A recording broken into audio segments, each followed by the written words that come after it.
a comprehensive look at trends, fund profiles, and more in Exploring ETFs. Hi everyone, welcome to Exploring ETFs. I'm Neena Mishra, and today we are talking about travel ETFs, which have taken off in the past couple of weeks. And we know that on Friday, Merck announced that their COVID pill, which they developed in partnership with Ridgeback Bio, that reduced hospitalization by about 50% in mild to moderate cases of COVID-19. And they are applying to the FDA very soon, and the authorization could come by the end of this year. And this would be the first antiviral for COVID-19 that, once you get infected, you can take easily at home, and then this would prevent people from going to hospitals and prevent severe outcomes in people who are infected with the disease. And Merck expects to produce doses for about 10 million people by the end of this year and more in 2022. Now, Merck is not the only biotech company which is working on these treatments. Other companies like Pfizer and Roche are also working on these treatments, and they are expected to reveal their data soon. So now this has become very clear that the virus is not going away, but with rising vaccinations, and if treatments like oral pills and other treatments like this are easily available, then COVID-19 would become an endemic, not a pandemic. And so that would mean a return to normal, which would benefit travel stocks. So that is why we saw that these travel stocks and ETFs took off on Friday, and they were among the biggest beneficiaries of those Merck's announcement. But these ETFs and stocks have been doing well for the past 2 weeks or so.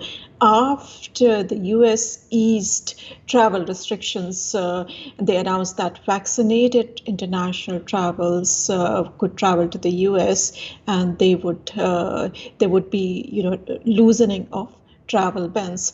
So this is an important time for the travel sector. During the holiday season, we see a lot of visitors, particularly visitors from Europe, and loosening of these travel restrictions should benefit airlines, hotels, and other travel-related industries. But at the same time, investors should remember that business travel, which was a big source of revenue for airlines and other travel-related stocks, business travel is not going to return to pre-pandemic levels anytime soon because of rising remote work and COVID-related changes that we have seen. Let's take a look at 3 ETFs that benefit from resurgence in travel and a return to normal.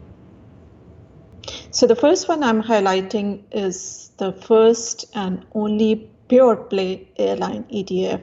The ticker symbol is JETS. This was very popular with particularly retail investors last year when after the COVID lockdowns, we expected a return to normal.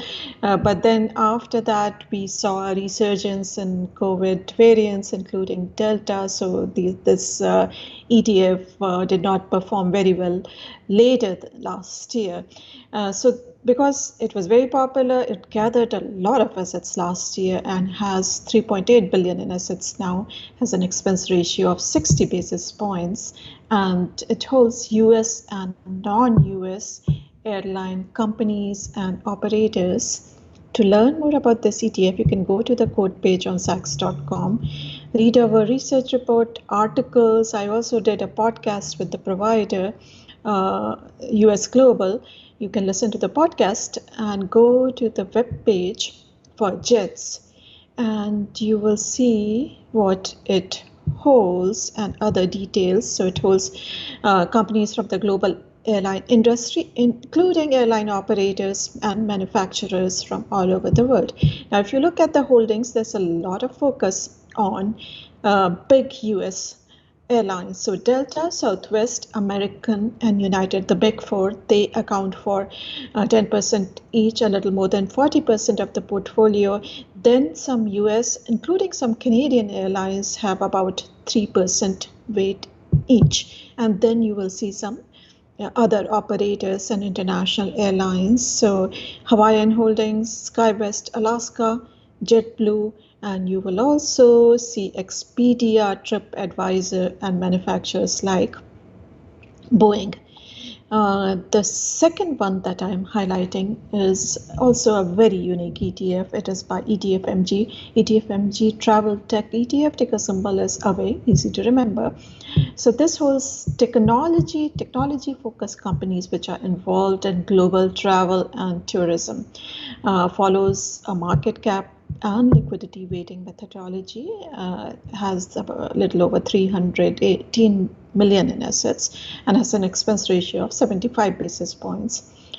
Again, to learn more, you can go to the quote page and the external web page of this ETF. So this is the first ETF to give investors access to, as I mentioned, travel technology-focused companies in the global travel and tourism industry. And they have some interesting research too. You can read that research. So travel booking companies and reservations companies, they account for about 52% of the portfolio. Then travel price comparison, about 17%. Ride sharing like Uber and Lyft, 14%. Travel advice is about 18%.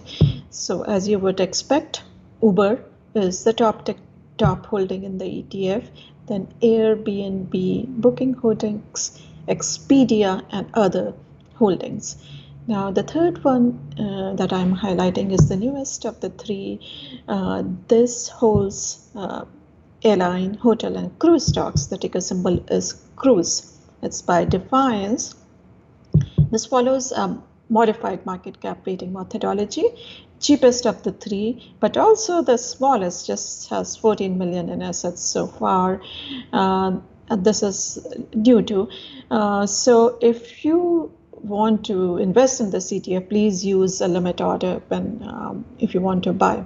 Now, to learn more about this ETF, you can go to the quote page again, and from there, the external home page, you can look at fund details, and you will see that they also have some interesting data on travel reopening and why investors should look at cruise lines, airlines, and hotel stocks. Now looking at the top holdings, Marriott Group, Carnival, Delta Airlines, Hilton, Ryanair, Royal Caribbean, and Southwest. These are the top holdings in the ETF. On this slide, I have the comparative performance of these three versus the S&P 500 index. As I mentioned, they have been taking off. They have been doing well over the past couple of weeks. So I have the performance over the last month. So these are up around 9%, 10%, whereas the S&P 500 index is down about 4% in September. Now, as I mentioned, CRUZ is relatively new, so it doesn't have a long performance history. So on this slide, I have the past year's one-year performance of the other two, JETS and AWAY, compared to the S&P 500 index, and you will see that the two are up between 45% and 55%, whereas the S&P 500 index is up about 40% over the past year, but you will see that there's a lot of volatility. So again, if Delta cases surge for some reason, or other COVID cases surge for any reason, then these are going to see turbulence again. But if we see a return to normal, then you will see that these will do much better than the S&P 500 index. Thanks for watching. Make sure to check out zacks.com/promo for an interesting offer, and also make sure to subscribe to our videos, our video channels, so that you do not miss anything. And I will see you next week.